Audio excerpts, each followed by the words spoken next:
They called her invisible, not because she hid in shadows, but because the world had trained itself not to see her. Amara was 24 years old, an orphan since the age of 12, and she lived in the crumbling remains of her late aunt's compound, on the forgotten edges of Lagos. Every morning, before the sun could pierce through the orange haze of the city, she would wake to the sound of roosters and distant traffic, her body aching from sleeping on a thin mat in a room she shared with old furniture and fading memories. Her cousin Ngozi, who had inherited the family house, treated her like a ghost that refused to leave, useful only for sweeping floors, fetching water, and bearing the weight of insults that cut deeper than any physical wound. Amara would tie her faded wrapper around her waist, balance a basin of uncooked corn on her head, and walk the dusty 2 kilometers to the roadside, where she sold roasted corn to passers-by, who barely glanced at her face. She had learned long ago not to expect kindness.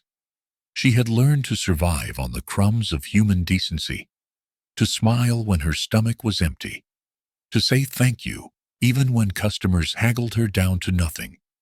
But late at night, when the world finally went quiet and she lay alone in the darkness, she would whisper a prayer so soft it barely reached her own ears. God, if you see me, let me matter to someone, just once. She did not ask for wealth. She did not ask for fame.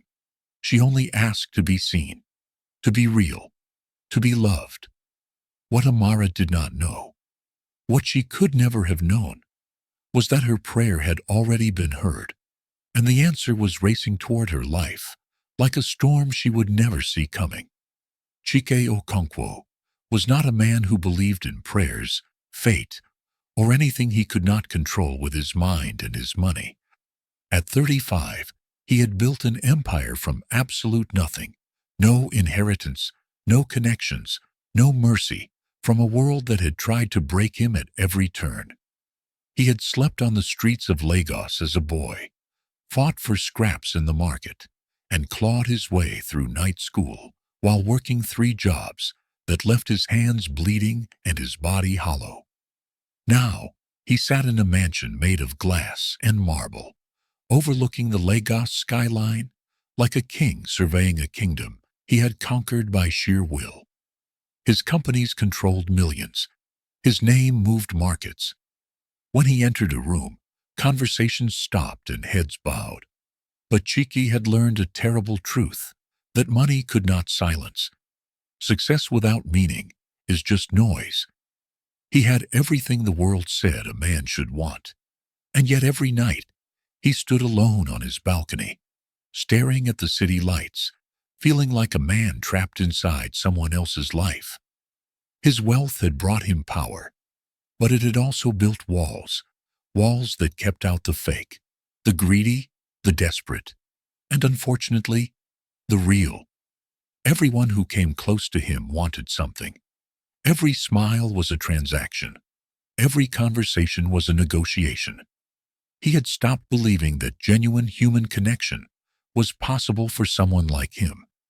And so he moved through his days like a machine, brilliant and cold, until the evening when his driver, Benson, swerved to avoid a pothole on a rain-soaked road. And everything Chiki thought he knew about himself shattered in a single moment. The crash was not serious, just a luxury SUV colliding with a wooden cart that belonged to an old water vendor, but it drew a crowd the way accidents always do in Lagos. Benson jumped out, already shouting, already trying to control the situation, but Chiki sat in the back seat, feeling the rare sting of irritation.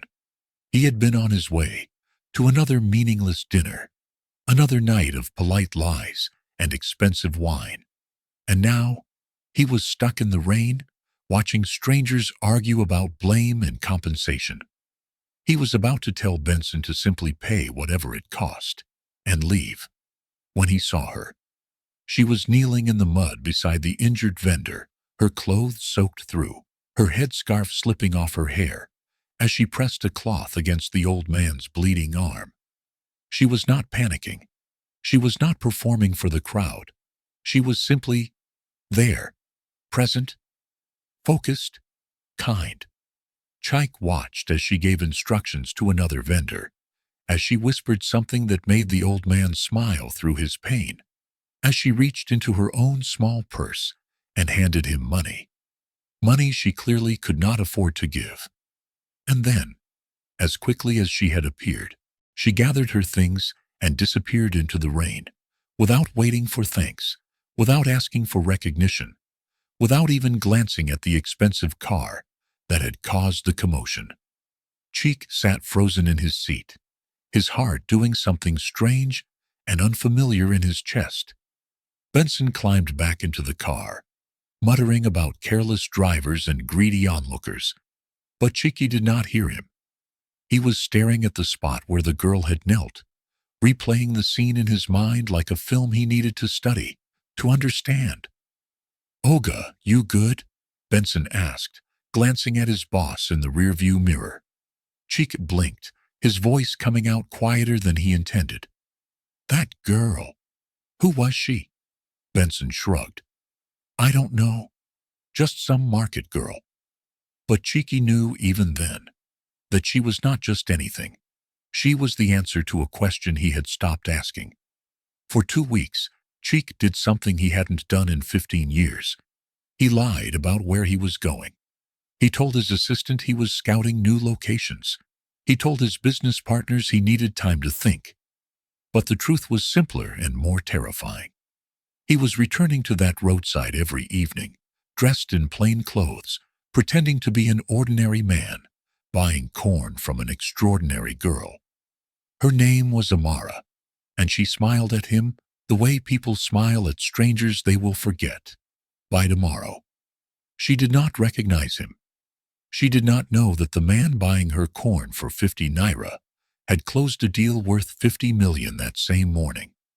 And Cheeky, for the first time in decades, felt like a human being instead of a brand.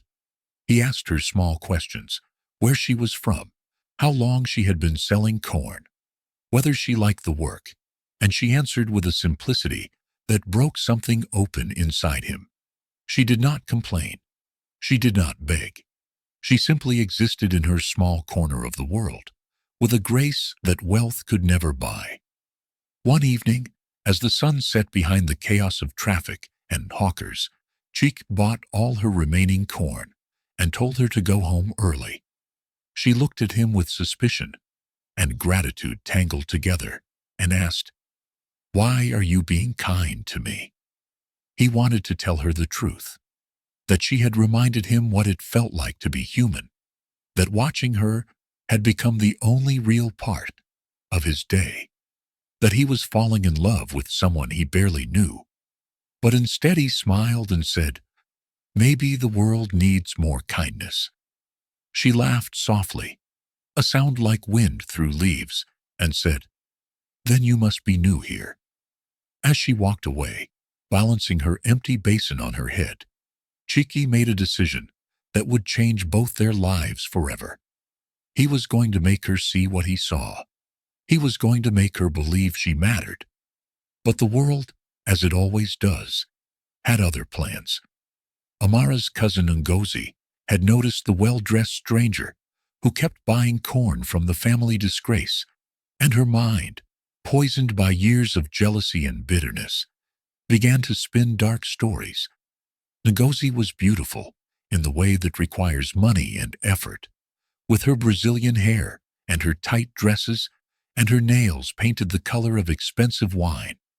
She had spent her whole life climbing toward the men who could afford her, and yet none of them stayed.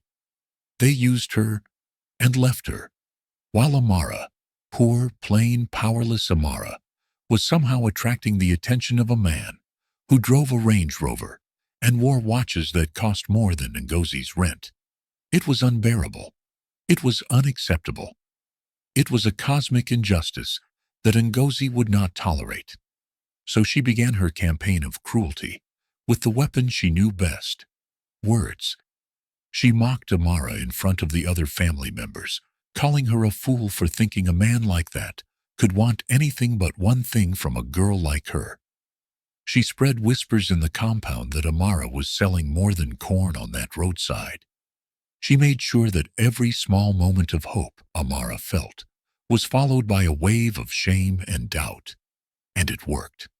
When Chica finally revealed who he really was, when he arrived at her corn stand in his real car, with his real clothes, and asked her to have dinner with him, Amara felt terror instead of joy. She refused.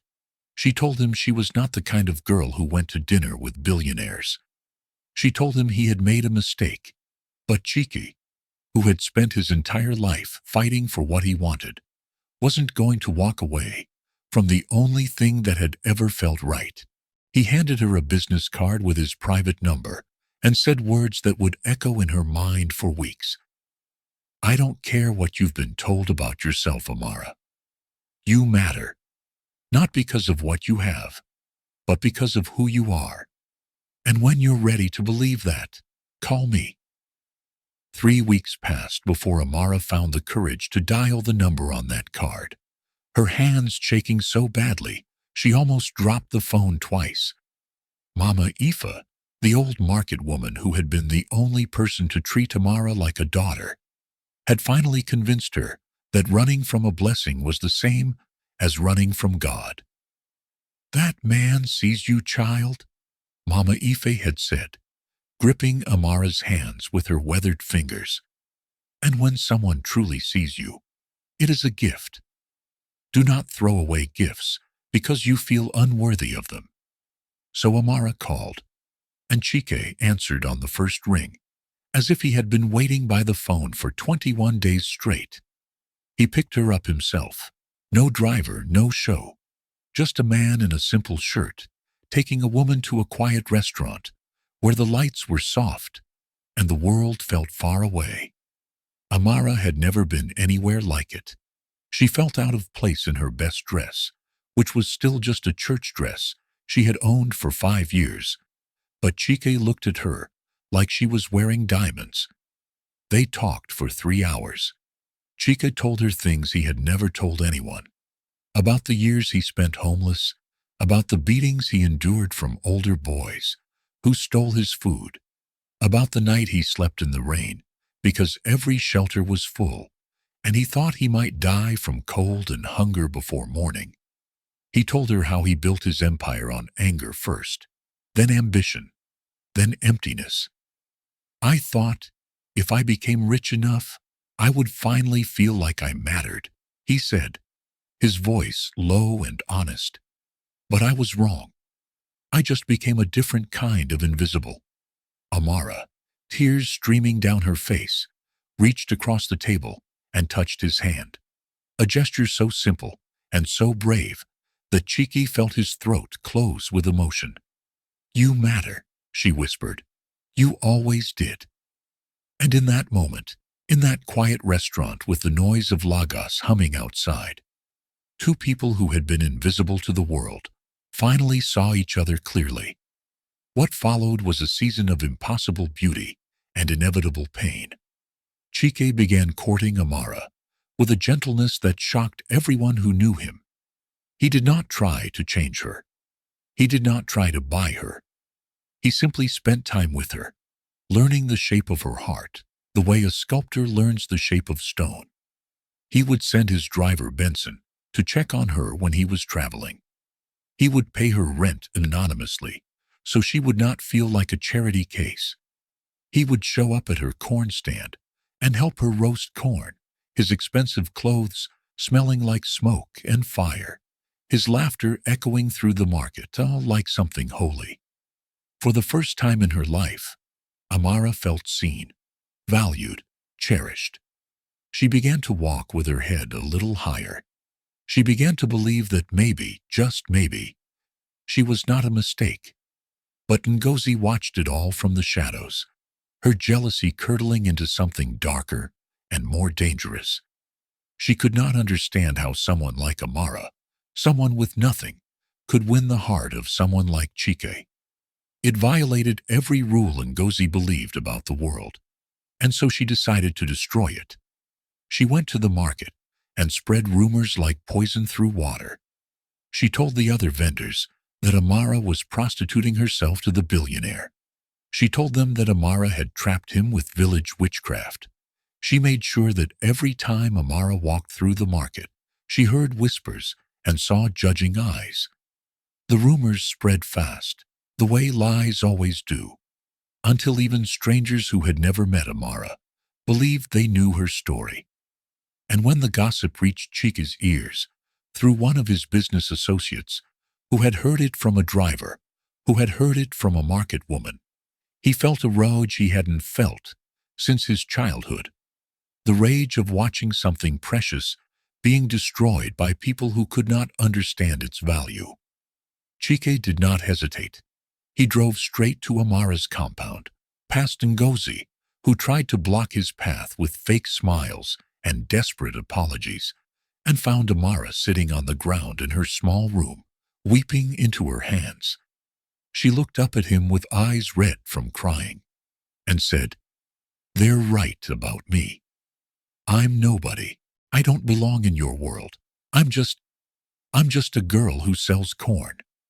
And Cheek, this man who commanded boardrooms and built empires, knelt down in the dust of that tiny room and took her face in his hands. "Listen to me," he said, his voice shaking with emotion. "The world is full of people who measure worth by money and status. But those people are blind. They cannot see what I see when I look at you. They cannot see your kindness, your strength, your grace. They cannot see that you are the richest person I have ever met, because you give even when you have nothing to give. Let them talk, Amara. Let them gossip and lie and judge. I know who you are, and I am not letting you go."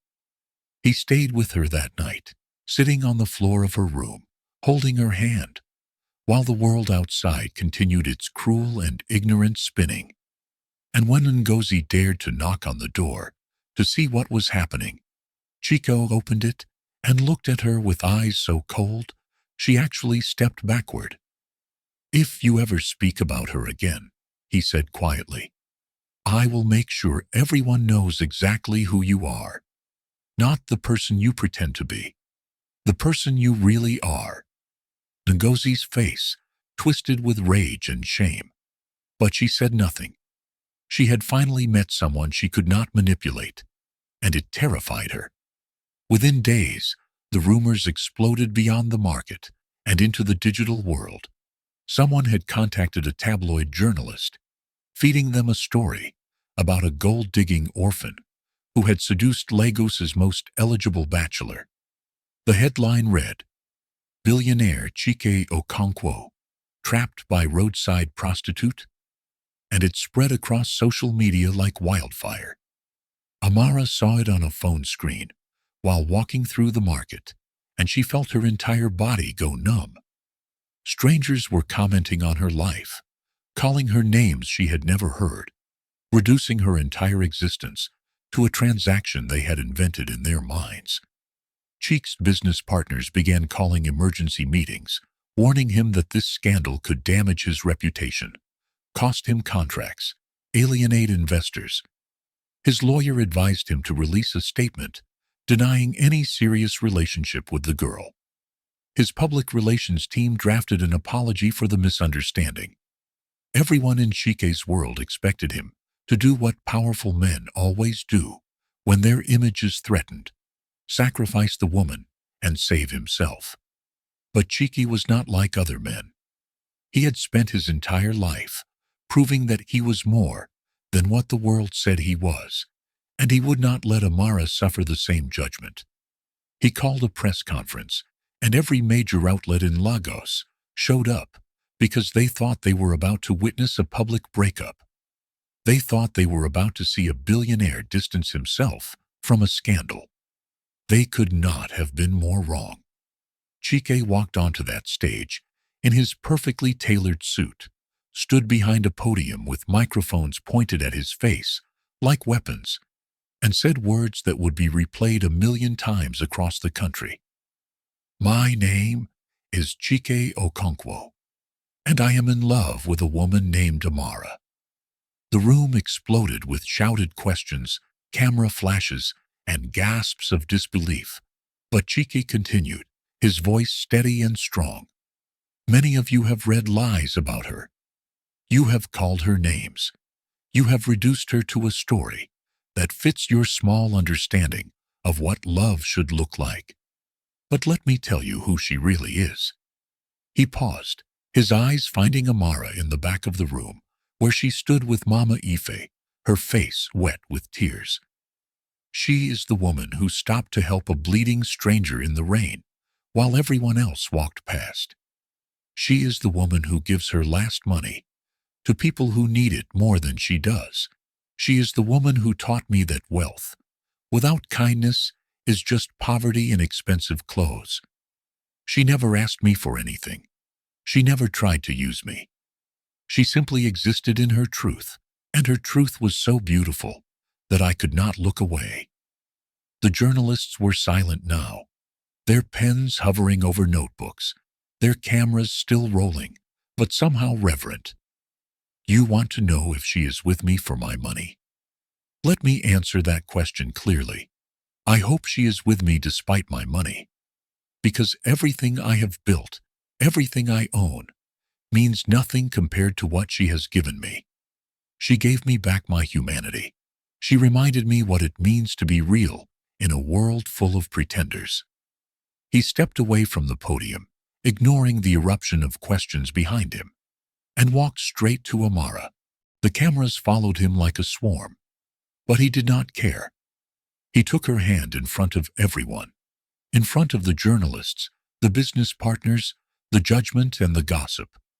And he said, "If the world cannot accept you, then the world does not deserve me." And then he led her out of that room, leaving behind a career that might never recover, choosing love over legacy, choosing her over everything. The aftermath was both brutal and beautiful. Some of Chika's business partners severed ties, calling him reckless and emotional. Several contracts were canceled. Social media divided into camps, those who called him a fool and those who called him a hero. But something unexpected happened in the weeks that followed. Ordinary people began to share their own stories of being judged, dismissed, and underestimated. Amara's story became a mirror that reflected the pain of millions who had been told they were not enough. Vendors in the market defended her. Strangers sent messages of support. Women who had been called gold diggers for marrying above their station found their voices and spoke their truth. And slowly, quietly, the narrative began to shift. Chike did not lose his empire. He transformed it. He started investing in businesses owned by people from the slums, from the streets, from the forgotten corners of Lagos, where he had once lived. He began using his wealth, not to distance himself from his past, but to lift others out of theirs.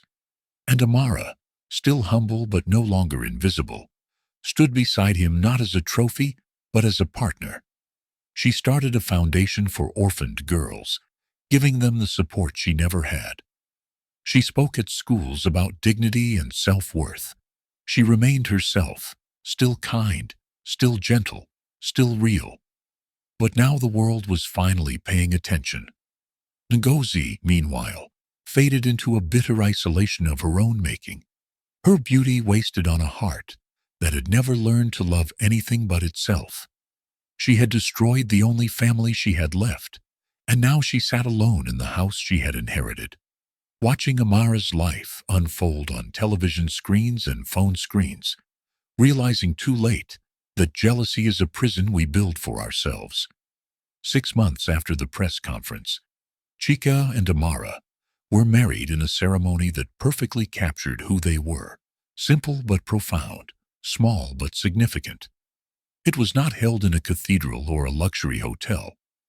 It was held in Mama Ife's village, under the ancient trees, where generations had gathered to witness love and make promises. The guests were market women, corn vendors, former street children who Cheeky had helped over the years, and a handful of business associates who had stood by him when others walked away. Benson, Chike's loyal driver, served as the best man, tears streaming down his face as he watched the boss he had known for years finally become the man he was always meant to be. Mama Ify, wearing her best wrapper and smiling like the sunrise, gave Amara away, whispering in her ear, "You were never forgotten, my child. God was simply preparing you for this." The ceremony was officiated by an old pastor who had known Chike as a boy, who had given him food when he was starving and shelter when he was homeless. When Chike said his vows, his voice broke with emotion. "Amara, you found me when I was lost. You saw me when I was invisible. You loved me when I had forgotten how to love myself. I promise to spend every day of my life making sure you never doubt your worth again." And when Amara said hers, the entire village fell silent to hear the girl who had once been voiceless finally speak her truth. "Chike, you taught me that love is not about deserving. It is about seeing and being seen. You did not save me. We saved each other. And I will love you until my last breath." They exchanged rings, not diamonds and gold, but simple silver bands engraved with a Yoruba proverb, "Ife Logun Ife," which means love begets love. And when they kissed, the village erupted in ululation and celebration, music filling the air, children dancing in the dust, the old women clapping and praising God for bringing these two broken souls together and making them whole. After the wedding, Chike and Amara did not disappear into a fantasy life behind mansion walls.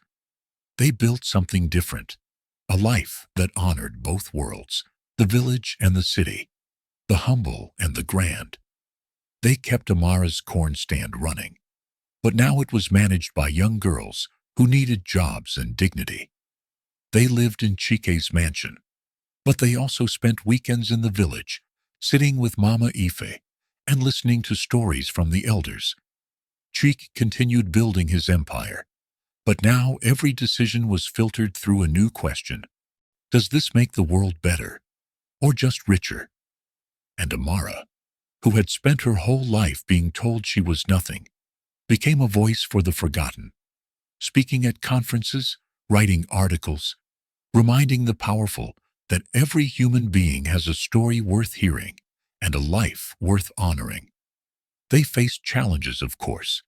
Critics who said their marriage would not last, relatives who emerged from nowhere asking for money, the constant pressure of public scrutiny. But they faced it together. One evening, as they stood on the balcony of their home, watching the sun set over Lagos, Amara leaned into Chike's shoulder and said, "Do you ever regret it? Choosing me over everything else?" Chike pulled her close and kissed her forehead. "Amara, I did not choose you over everything else. I chose you because you are everything else. You are the reason I built the empire. You are the meaning I was searching for. You are the answer to every question I ever asked." She smiled, tears running down her cheeks, and whispered, "Then we are both exactly where we belong." And in that moment, as the sky turned orange and purple, as the city hummed below them, as their hearts beat in sync, they understood a truth that the world takes a lifetime to learn. Love is not about finding someone perfect. It is about seeing someone truly and choosing them anyway. There is an old African proverb that says, "The eyes are of no use when the mind is blind." And it is a wisdom that applies to Amara and Chike's story in ways both simple and profound. The world was blind to Amara because it had decided that people like her, orphans, roadside vendors, the forgotten and the overlooked, weren't worth seeing. Society had trained itself to walk past her, to haggle her down, to dismiss her humanity in favor of convenience and prejudice. And Chico, despite all his wealth and power, had been blind to his own emptiness until the moment he saw her kindness in the rain. What changed was not their circumstances, but their sight. Cheek learned to see beyond the surface of wealth and status. Amara learned to see her own worth, despite the world's refusal to acknowledge it. And in seeing each other clearly, they both became visible in ways that money and beauty could never achieve. Their love was not a fairy tale. It was a choice made daily to honor the humanity in each other, even when the world demanded they conform to its shallow expectations. It was a love that challenged the way people thought about class, about worth, about who deserves happiness and who does not. And though their story became famous, shared across the continent and beyond, the most important audience was never the public. It was the countless individuals who heard their story and thought, for the first time, maybe I matter too. Because that is what true love does. It does not just transform the people inside it. It transforms everyone who witnesses it, reminding us all that we are more than what we own, more than what we lack, more than what the world says we are. Years later, when people asked Chike what the secret to their marriage was, he would smile and say, "There is no secret. We simply decided that love is not a feeling you wait for. It is a choice you make every day. We chose each other when it was hard. We chose each other when it was unpopular. We chose each other when everything else said we should walk away. And in choosing each other, we found freedoms." And when people asked Amara how she went from selling corn on the roadside to becoming one of the most respected philanthropists in West Africa, she would say, "I didn't change. The world changed the way it looked at me. But I learned something important. Your worth is not determined by who sees you. It is determined by the truth of who you are. I was always worthy. I was always enough. I just needed one person to remind me of that truth until I could believe it myself." Together, they built a legacy that had nothing to do with money and everything to do with meaning. They proved that love could cross any divide if it was rooted in genuine respect, that kindness was the most valuable currency in a world obsessed with wealth, and that two people who had been invisible could become a light that guided millions out of their own darkness. Their story did not end with happily ever after, because real love does not end. It evolves, deepens, challenges, and grows. It became a story that parents told their children, that young people shared in moments of doubt, that the forgotten whispered to themselves when they needed hope. It became proof that in a world designed to make people feel small, love is the force that reminds us we were always meant to be seen. And so, on a quiet beach where the Atlantic Ocean meets the Lagos shore, Chike and Amara stand hand in hand, watching the waves crash and retreat in their eternal rhythm. The sun is setting, painting the sky in shades of gold and crimson, and for a moment, the world feels suspended in beauty. Amara's hand rests in Cheek's, her fingers no longer worn from labor, but still carrying the strength of everything she has survived. Chike looks at her, the way he did that first night in the rain, with wonder, with gratitude, with a love that has only deepened with time. She turns to him and says, "Do you think people understand what we found?" He thinks for a moment, then smiles. Some do. Some never will. But it doesn't matter. We are not living for their understanding. We are living for this. For us. For truth. For the love that found us when we had stopped looking. She nods, tears glistening in her eyes, and whispers a prayer similar to the one she spoke years ago in that dark room. "Thank you, God, for making me matter." And the ocean, ancient and wise, seems to whisper back through the waves, "You always did. You always did. You always did." The world sees with its eyes, judging by appearance, by wealth, by status, by all the shallow measures that mean nothing in the end.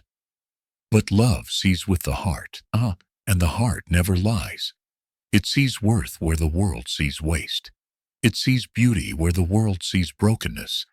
It sees a queen in an orphan, a king in a street child, and a forever in a single moment of genuine connection. Never forget, your worth is not written by those who overlook you. It is written by the one who created you. And when you find someone who reads that truth and loves you for it, you have found everything that matters. This is not just Amara and Chike's story. It is the story of every soul who has ever felt invisible, every heart that has been broken by judgment, every person who dared to believe that love could see them truly. It is a reminder that in the end, the only thing we take with us is the love we gave and the love we received. Everything else is just noise. Everything else fades. But love, real, honest, chosen love, that lasts forever,